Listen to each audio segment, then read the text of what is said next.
आपके पास गौरव, मैं आपके पास वापस आ रहा हूं। एक सेकंड, ज़ैनब सिकंदर, जो बात कही जा रही है, क्या ये पॉलिटिकली, आपने खुद बोला ये सेल्फ गोल है, पॉइंट ये है कि किस शक्ति की बात कर रहे थे? और शक्ति तो जम्मू कश्मीर से लेकर शक्तिपीठ कांचीपुरम तक है। जी, जब प्रधानमंत्री नरेंद्र मोदी जी ने इस बात का जवाब दिया जो राहुल जी ने बोली, और मैं एक और चीज स्पष्टता से बोलना चाहती हूं कि ये राहुल गांधी जी को मैं इसलिए बोल रही हूं, उन्होंने सेल्फ गोल किया है क्योंकि अब इस टिप्पणी का वो बचाव कर रहे हैं, अब उनकी बहन भी उसका बचाव कर रही है, इसलिए ये सेल्फ गोल है। दूसरी बात, प्रधानमंत्री जी ने बड़े ही स्पष्ट शब्दों में ये बोला कि देश की हर माँ, हर बेटी, हर बहन एक शक्ति का स्वरूप है और मैं उनके लिए लड़ता रहूंगा, ये प्रधानमंत्री जी ने खुद बोला है। तो इसलिए मैं कह रही हूं कि राजनीति में जो ये राहुल जी ने बोला है ये बहुत ही आपत्तिजनक बात है, क्योंकि चाहे वो शक्ति मनोज काका नारी को बोल रहे हो या शक्ति एक गॉडेस को बोल रहे हो, दूसरी बात आप डिफेंड कर रहे हैं तो नुकसान होगा इसका। मैं आपको एक बहुत बड़ी खबर आ रही है, लेकिन मनोज काका एक और चीज बोलनी है। ज़ैनब की बात का जवाब मनोज काका, रिप्लाई टू ज़ैनब। मैं जो बुनियादी सवाल एक ही बार बार कर रहा हूं आमिर जी, मणिपुर की बेटियां जिनको नग्न करके और घुमाया गया, बर्बरता हुई, वो बेटियों में कोई शक्ति दिखी कि नहीं? उनके साथ संवेदना जाहिर करने इस देश के प्रधानमंत्री कब जाएंगे? वो भी हमारे मुल्क की बेटियां हैं, उनके साथ लगातार बिल्किस बानो के साथ क्या हुआ, अंकिता भंडारी के साथ क्या हुआ, अभी 2 दलित बेटियों के साथ क्या हुआ? आपका दृष्टिकोण सिर्फ एक जगह जाता है। सच बात यह है कि भारतीय जनता पार्टी, मनोज यादव आप नॉनस्टॉप बोलते हैं। निवेदन स्वीकार करिए ना। ज़ैनब को 30 सेकंड दीजिए, ज़ैनब को 30 सेकंड दीजिए, ज़ैनब को 30 सेकंड दीजिए, ज़ैनब को 30 सेकंड दीजिए। देखिए, मैं सिर्फ राजनीतिक तथ्यों पे ही बात करूंगी, मैं ना धार्मिक बातें करूंगी और ना उल जुलूल बातें करूंगी। मैं आपको एक चीज बताना चाहती हूँ, विमेन्स रिजर्वेशन बिल, जिसको आप नारी शक्ति वंदन अधिनियम बोलते हैं, 1996 से इंट्रोड्यूस हुआ था। किसने लाया? एनडीए ने ही लाया ना सामने 2023 में, 2023 में। तो ये सब बातें करना अलग बात है, लेकिन जो प्रमाण है नारी शक्ति को आगे बढ़ाना इस देश की सियासत में, उसकी बात करते हैं। बहुत बड़ी खबर आ गई है, अभी तक बहुत बड़ी खबर आ गई है इस समय ईडी के हवाले से। जैसा मैंने आपको ब्रेक से पहले बोला था, वो खबर इस समय हमारे पास कंफर्म हो गई है। अरविंद केजरीवाल का आबकारी घोटाले में, शराब घोटाले में नाम जोड़ा गया है। के कविता के साथ अरविंद केजरीवाल का नाम जोड़ा गया है। के कविता को अरेस्ट कर लिया गया है। ईडी की जांच में यह बहुत बड़ा पर्दाफाश हुआ है। के कविता ने आपके नेताओं को रिश्वत दी है।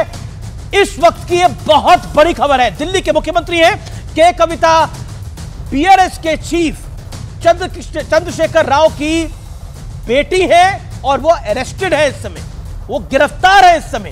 मैं सीधा रुख करता हूं आम आदमी पार्टी के आदिल खान का। आदिल खान, इसके मायने क्या है? क्योंकि लगातार ईडी के सम्मान आ रहे हैं, अरविंद जी गए नहीं है। देखिए अमीश भाई, इसके मायने बिल्कुल साफ हैं कि भारतीय जनता पार्टी अरविंद केजरीवाल जी को लोकसभा चुनाव से पहले जेल भेजना चाहती है।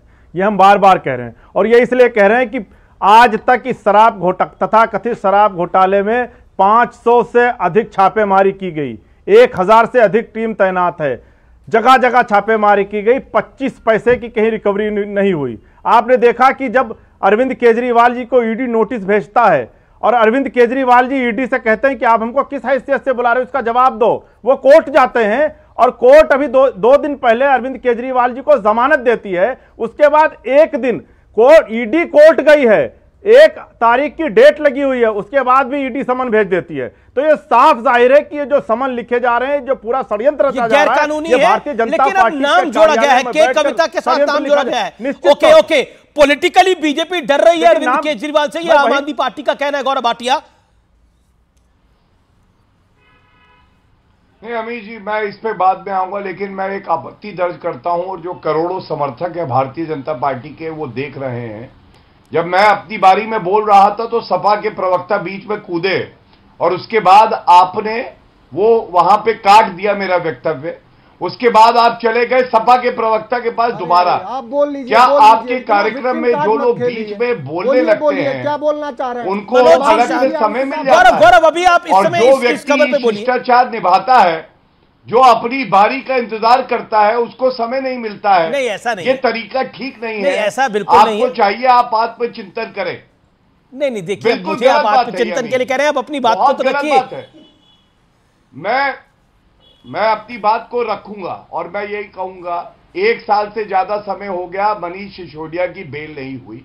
अरविंद केजरीवाल भगौड़े साबित हुए हैं, वो डरपोक व्यक्ति हैं, क्योंकि उनको पता है कि वो किंगपिन है शराब घोटाले के, और इसीलिए अब जो के कविता ने नाम लिया है, अरविंद केजरीवाल जेल की सलाखों के पीछे होंगे, क्योंकि सारे प्रमाण, सारे साक्ष्य यही कह रहे हैं, शराब घोटाले के किंगपिन अरविंद केजरीवाल है। जी। यही मास्टरमाइंड है, और कानून के हाथ इनके गिरबान तक पहुंचेंगे, घसीट के जेल लेके जाएंगे।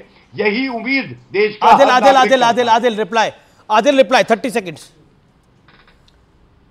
देखिए, मैं भारतीय जनता पार्टी के प्रवक्ता से पूछना चाहता हूं कि क्या अरविंद केजरीवाल जी के खिलाफ कोई एक सबूत इनके पास है तो बता दीजिए। आप सीबीआई और ईडी के माध्यम से किसी का गला पकड़ के किसी का नाम वो ले लेगा। गौरव नहीं चलेगा ना।